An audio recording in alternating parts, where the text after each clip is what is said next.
Sal jy my arm vashou, my kop wil verdwaal. Gee my rigting en leiding, voor die Here my kom haal. Sit jou arms om my, dat daar die vreugde. Dag sê kryners, dit is so lekker om weer saam met julle te kan kuier vandag in die teenwoordigheid van die Here, om in sy woord te kan wandel en dit uiteindelik vir jou sinvol te kan oopbreek vir jou lewe vandag, sodat jy en jou huis 'n plek kan wees wat Jesus volg en dit leef, daar waar jy bly, daar waar jy werk en daar waar jy speel. Nou verlede kwartaal het ons oor tekste gesels wat almal met water te make gehad het. Hierdie kwartaal is dit 4 en dis lekker opwindende tekste wat vir jou voorlê hierdie kwartaal, so bly ingeskakel. Nou vandag gesels ons oor jou en my vir wie God wil gebruik en kan gebruik. Is jy oop daarvoor dat God jou kan gebruik? Is jy regtig oop daarvoor dat God jou kan gebruik? Wel, kom ons vind tyd. Ons begin in die Bybel en ons gesels oor Elisa wat vir Elia moet opvolg as profeet. Elisa is deur God geroep om Elia op te volg as profeet en daar's eintlik 2 tekste in hierdie preek. Die eerste deel is in 1 Konings 19 waar Elia vir Elisa as profeet moet salf. En die tweede deel is hierdie baie bekende gedeelte in 2 Konings 2 waar die chariots of fire vir Elia in die hemel opneem ten aanskoue van Elisa. 1 Konings 19 vers 15 tot 21.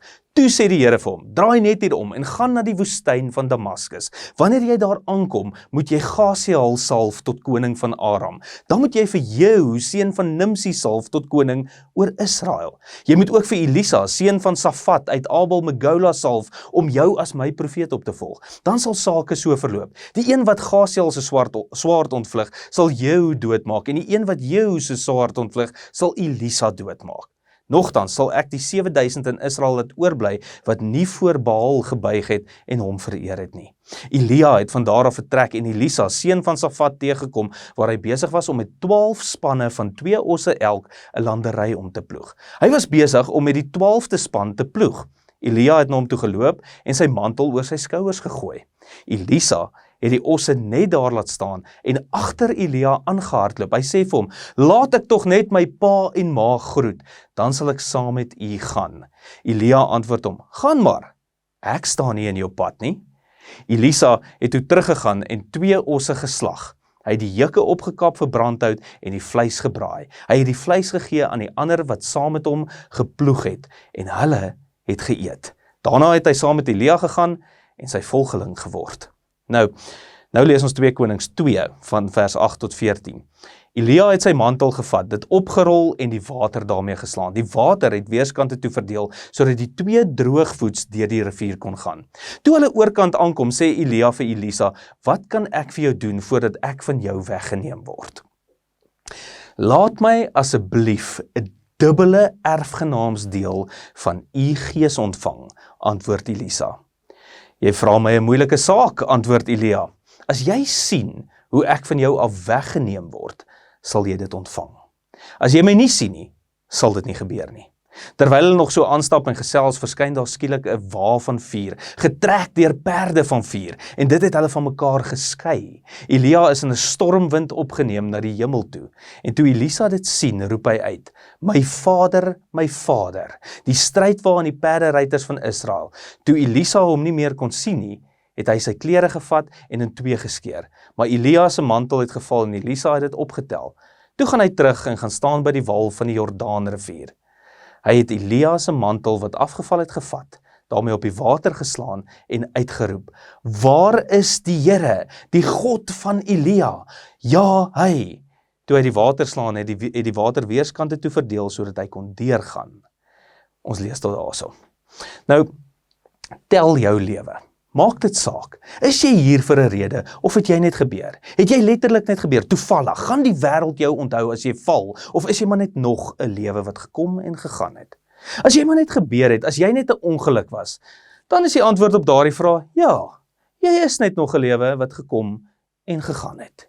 Jy gaan geen verskil maak nie, daar's nie regtig 'n doel vir jou hier nie, jy het net gebeur, of jy's net geroep. As jy die doel van hierdie lewe wil verstaan, gaan jy God se roeping vir jou moet verstaan. Wat weet ons van Elisa? Wel, hy is skatryk. Hy is stinkryk. Hoe weet ons dit? Hy het geploeg met 12 stelle osse waarvan hy self met die laaste stel geploeg het. Hoe kan jy gelyktydig ploeg met 12 pare osse en net die laaste 2 bestuur? Ek bedoel, jy kan mos nie met 12 John Deere trekkers gelyk ploeg alleen nie, maar jy kan as jy al daardie trekkers besit, jou werkers ploeg met dit en jy ry ook sommer saam omdat dit lekker is. Elisa was skatryk as hy so baie osse besit het. Waarvoor word Elisa geroep? Wel, wanneer Elia sy kleed oor hom sit, sê hy vir hom, God roep jou om 'n profeet te wees. Dit is hoekom hy sy kleed oor Elisa sit. Hoe sou so 'n kleed gelyk het? Wel, Elia is 'n voortvlugtende die laaste 3 jaar. Hy het 'n prys op sy kop. So daardie kleed moes geweldig oud, lelik, stikkend en vuil gewees het, waarskynlik met so 'n stoute klankie wat jou neusholtes deurboor. So Elia is nie net besig om vir Elisa as 'n profeet te roep nie. Elia roep vir Elisa uit 'n lewe van gemak en mag en voorspoed en status na 'n lewe van armoede, vrees en gevaar. En wat doen Elisa? Hy sê, cool beans, ek hardloop agter Elia aan en sê, kan ek net gou my familie gaan groet en druk en soen? En dan sê Elia, doen net wat jy wil, moenie dat ek in jou pad staan nie. En dan doen Elisa dit en volg dan vir Elia en word sy handlanger. En as jy nou mooi gaan lees in die geskiedenis van die konings en hoe lank hulle geleef het, sien jy dat Elisa was Elia se handlanger vir 18 jaar. Nou uiteindelik, die dag het gekom, 18 jaar later in 2 Konings 2, sê Elisa vir Elia, ek soek 'n dubbel erfgenaamsdeel van jou gees. En dit klink nogal arrogant, asof hy sê, ek wil 2 keer so goed wees soos jy. Maar dit is nie wat hy vra nie, want die dubbele porsie is wat die oudste seun kon erf onder die wette van daardie tyd en daardie kultuur. So hy sê, ek wil net soos jy wees, net so effektief, gelyk met jou. En Elia sê, net as jy my sien, dan sal dit gebeur. Wat leer ons van al hierdie super dramatiese stryd waarvan vuur en al hierdie dinge? Wel, eerstens, ek en jy het 'n roeping nodig in ons lewens. Jy het God se roeping en die verstaan daarvan nodig as jy enige doel in hierdie lewe wil dien. Tweedens, jy het die realiteit van roeping nodig. En derdens, gaan ons leer wat die krag van roeping is. En dan gaan ons na 'n paar praktiese riglyne kyk vir jou lewe. Die nodigheid, die realiteit, die krag en 'n paar riglyne. So 1, die nodigheid van 'n roeping. Elisa is besig om te ploeg. Hy is in beheer en gemaklik het dit alles wat nodig is vir 'n goeie lewe. Hy het dit alles. En tog, toe die roeping van God kom, verander dit alles vir Elisa in 'n oogwink. Kyk mooi wat doen Elisa. Wanneer hy sy ploeg en sy osse brand, is hy letterlik besig om sy plaas se bates te likwideer en dit maak dat dit vir hom feitelik onmoontlik is om terug te keer na die plaas toe. So wat hy eintlik hierdeur sê is, daar's geen omdraai vir my nie. Hy verkoop nie die vleis en toerusting en hou die geld in 'n spaarrekening vir hom vir ingeval dinge nie lekker uitwerk nie. Hy sou dit maklik kon doen as hy wou, maar hy gooi 'n partytjie vir al die mense, vir almal, nie net sy mense nie. Hy brand alles. Jy sien, iets het gebeur in die hart van Elisa. Elia kom en sê, God wil hê jy moet jou lewe van gemak agterlaat en 'n lewe volg van wegkruip en dood in die oë staar elke dag. God wil hê jy moet al jou mag opgee, jy moet swak word, al jou veiligheid prysgee en kwesbaar word, al jou rykdom opgee en arm word. En wat sê Elisa? Ja, ek dink ek sal dit miskien kan hanteer en bestuur, maybe nie 'n bad idee nie. Nee, Elisa sê 2 dinge, dis reg, kom ons soen en hou 'n partytjie. Hier's 'n innerlike revolusie aan die gang binne in Elisa. En ek weet, as ons nou 100% eerlik moet wees, sit jy hier en dink, wow, dit is regtig amazing. Maar genade, ek weet daarom nie of ek dit sal kan doen nie. Ek haal my hoed vir hom af, maar sjoe, ek dink nie ek sal dit kan doen nie. Hoor regtig.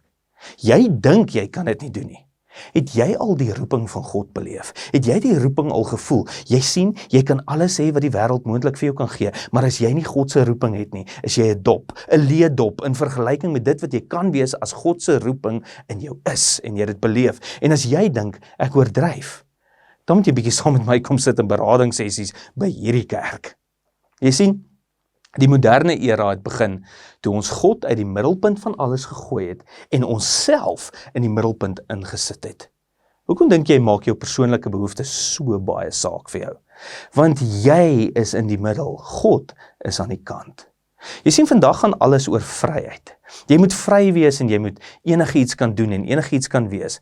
En dit is verstommend hoe realisties mense in my spreekkamer is oor dit wat swaar is en was in hulle lewens as hulle daardeur is.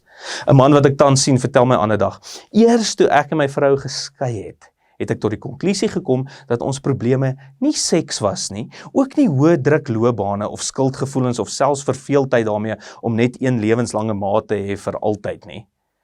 Dit was ons en duisende mense, net soos ons in hulle 20s en 30s se onvermoë om 'n toekoms saam te verbeel en ons onvermoë om enige koneksie met iets buite ons eie self en waarmee ons gepreoccupeer was, te konform. Hy sê verder, hy sê ons het gedink om 'n kind te kry en dit sal stabiliteit en 'n doel tot ons lewens bring. Dit was ietsie om te doen. Dit is wat ons en almal rondom ons gedoen het, gesoek na maniere om al die leë spasies op te vul. Die man sê vir my, die rede hoekom sy huwelik nie gewerk het nie, is omdat hy so vry was, so onbeperk dat hy geen doel in hierdie lewe gehad het nie, en hy het nou besef, dit is hoekom eenheid nie moontlik was nie. Ek is dankbaar hy het dit besef. Dit is jammer dat iets mooi wat kon gewees het, eers ten gronde moes gaan, voordat hy dit besef het.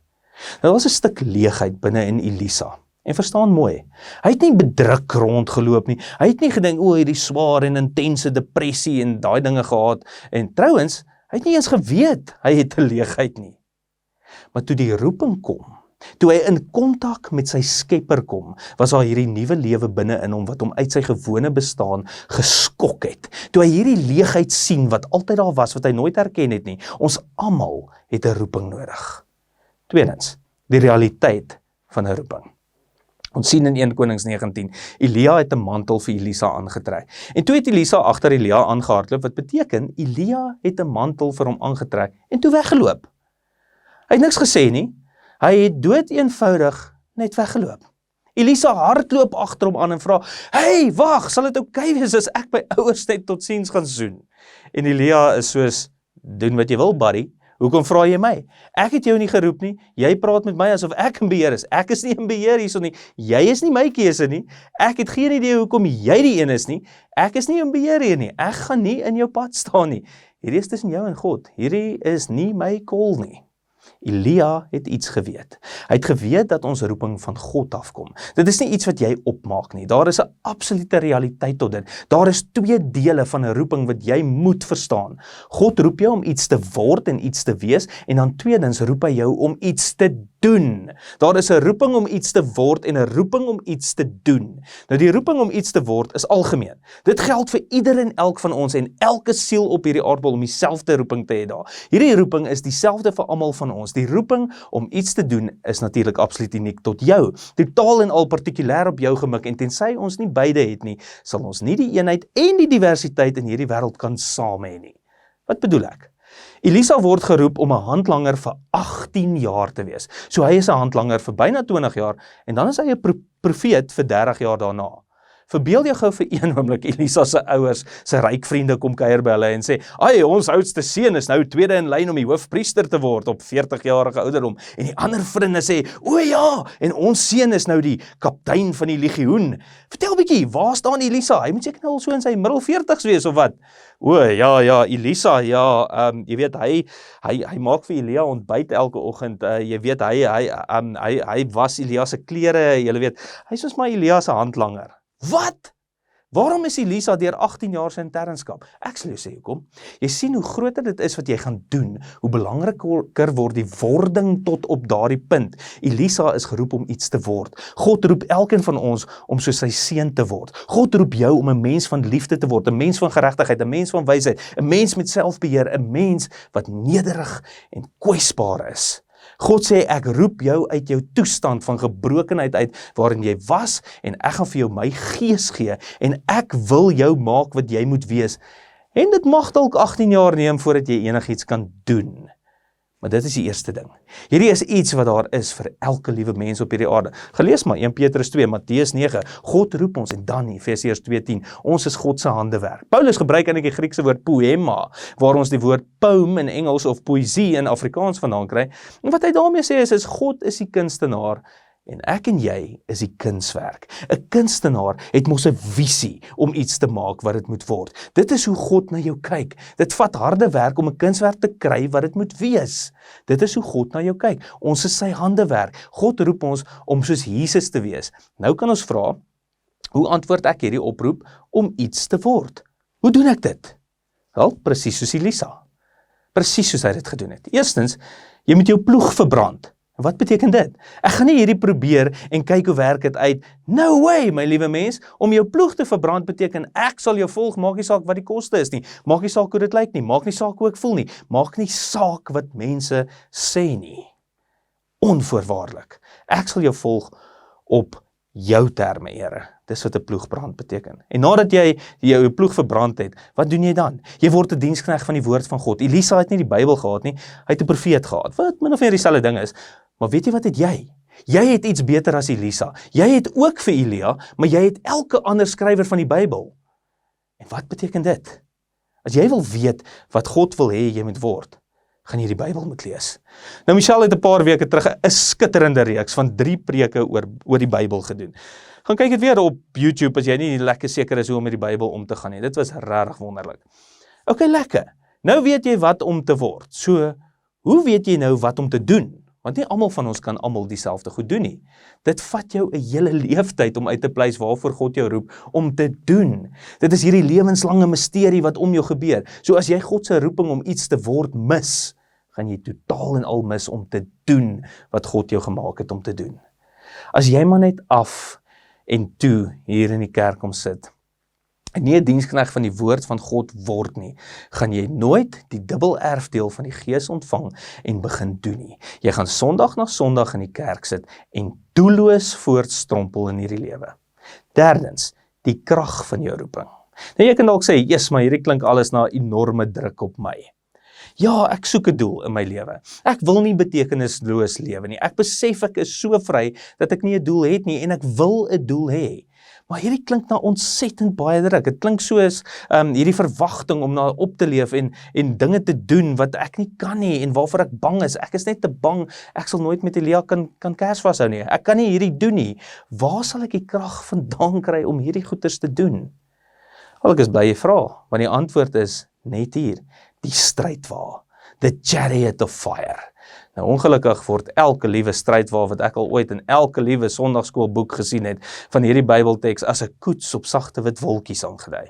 Ons sing liedjies hieroor wat pragtig is en wat die mooiste bedoelinge het, maar wat niks van hierdie teks vasvat waaroor dit gaan nie. Inteendeel, dit verskraal dit. Swing low, sweet chariot, help ons beslis nie met hierdie teks nie.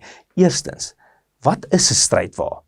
Is dit hierdie oulike perdekoets wat jou op 'n pretrit deur 'n parkie neem? Is dit 'n taxi of 'n tipe donkiekar wat oulik is? Strydwaans was wapens van vernietiging. Dis al waarvoor dit gebruik was. Dit was nie sweet nie. Jy het nie 'n strydwa gery tensy jy iemand wou doodmaak nie. Jy sê nie, "Hey my liefie, kom ons gaan vir 'n lekker romantiese rit op 'n strydwa nie."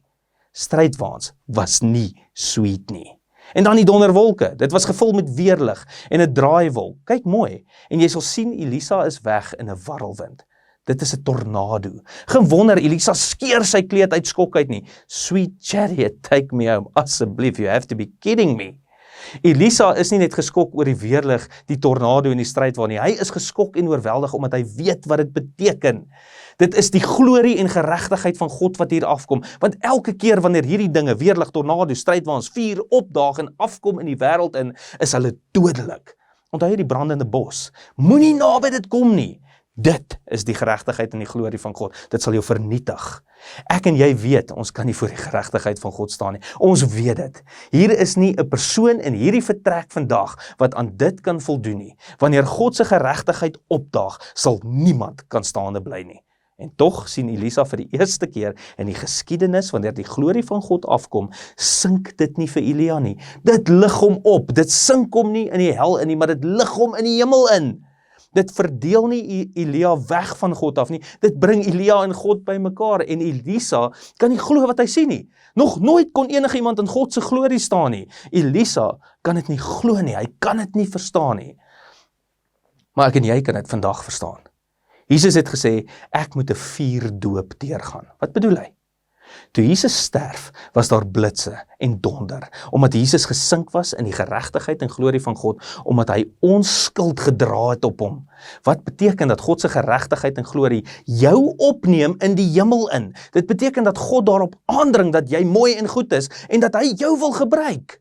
Elisa het die krag van die evangelie gesien. Hy het nie geweet hoe nie, maar hy was gevul met die Gees. Hy het nie verstaan hoe dit werk nie, maar hy het gesien en geweet dat hy kan saam met hierdie glorie van God lewe. Hy het nie geweet hoe nie, maar ek en jy weet presies hoe vandag. Hy was buite homself van opwinding, toe hy sien Elia word opgeneem in die hemel in. Ek en jy het vir Jesus gesien opgaan in die hemel. En dit beteken, God het sy offer aanvaar.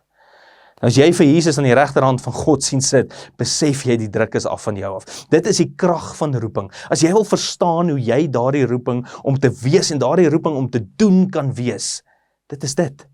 Dit is hoe dit gedoen word. Jy moet sien dat Jesus gesink is deur die geregtigheid en die glorie en die teenwoordigheid van God, dan draai die gety. Dan is hierdie strydwaans van verwoesting nie teen jou nie, maar skielik aan jou kant. As God dan vir ons is, wie kan teen ons wees?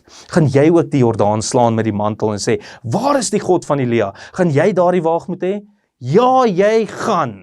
Dit is hoe jy dit doen. Bekeer jouself, sien raak dat jy in die verkeerde rigting in gegaan het. Word 'n diensknegt van die woord van God en weet, jy gaan nie 'n doelgerigte lewe kry deur net te sê, ek gaan regtig hard probeer nie. Jy gaan moet sien wat Jesus vir jou gedoen het. Jy gaan na hom moet kyk. Jy gaan moet sien hoe hy gesink het in daardie stormwolke van glorie, sodat jy lewe self kan kry wat jou in die teenwoordigheid van God inneem. En as jy dit verstaan, sal jy 'n lewe van roeping leef. En as jy dit nie gaan verstaan nie, gaan jy 'n lewe leef van vyande en 'n lewe sonder. Huise wat Jesus volg, leef dit. Vriende, hierdie teks is baie belangrik vir jou lewe. God daag vandag op. Hy hang 'n kleed oor jou. Volg hom. Wees sy handlanger. Ek gee nie om hoe lank nie. Word wat jy moet word. En dan, as die dag aanbreek, doen wat jy moet doen. Hierdie is ongelooflik. God wat afkom en jy kan nou in sy teenwoordigheid staan. Iets wat niemand kon doen tot op daardie punt nie. En hier kom Jesus Christus en hy gaan in daai teenwoordigheid in en hy vat dit op hom. Al daardie dinge, al daardie hel, al daardie donderwolke, al daardie vuur, al daardie goeters. En hy draai die gety om sodat hierdie strydwaans vir jou is. Maar jy gaan jou ploeg moet brand. Jy gaan moet lewe uit 'n realiteit van hierdie roeping. En jy gaan moet begin doen. Eers word en dan doen. Bekeer jouself. Ek wil vir jou kans gee om vandag te kies. Te kies om jou ploeg te verbrand, sodat daar nie 'n terugkom geleentheid vir jou is nie. Jy moet kies vir God ten volle.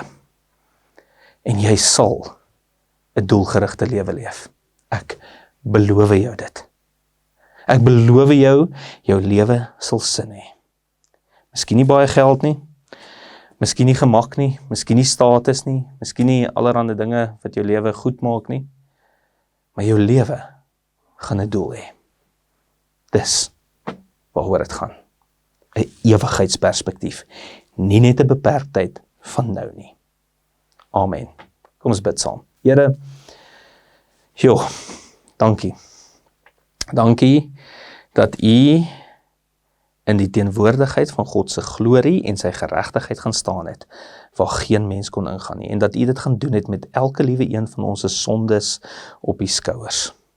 Dat U in die hel ingesink het, sodat ons opgeneem kan word in die hemel, sodat ons kan vrykom, sodat ons lewe 'n doel kan hê. Here, beskerm ons van hierdie vry lewe, wat ons dink ons so vry maak, maar wat ons uiteindelik op 'n doellose pad stuur, en eintlik oor 'n afgrond help.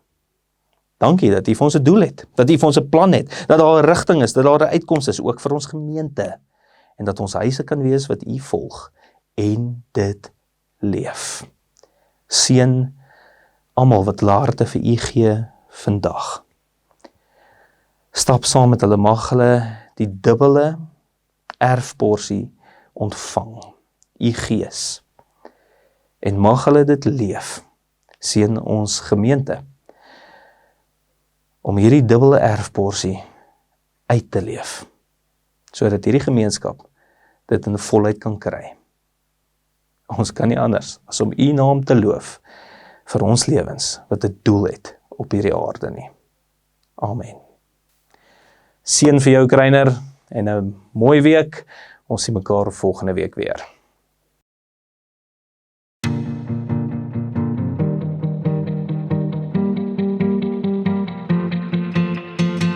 Sal jy my arm vashou, my kop wil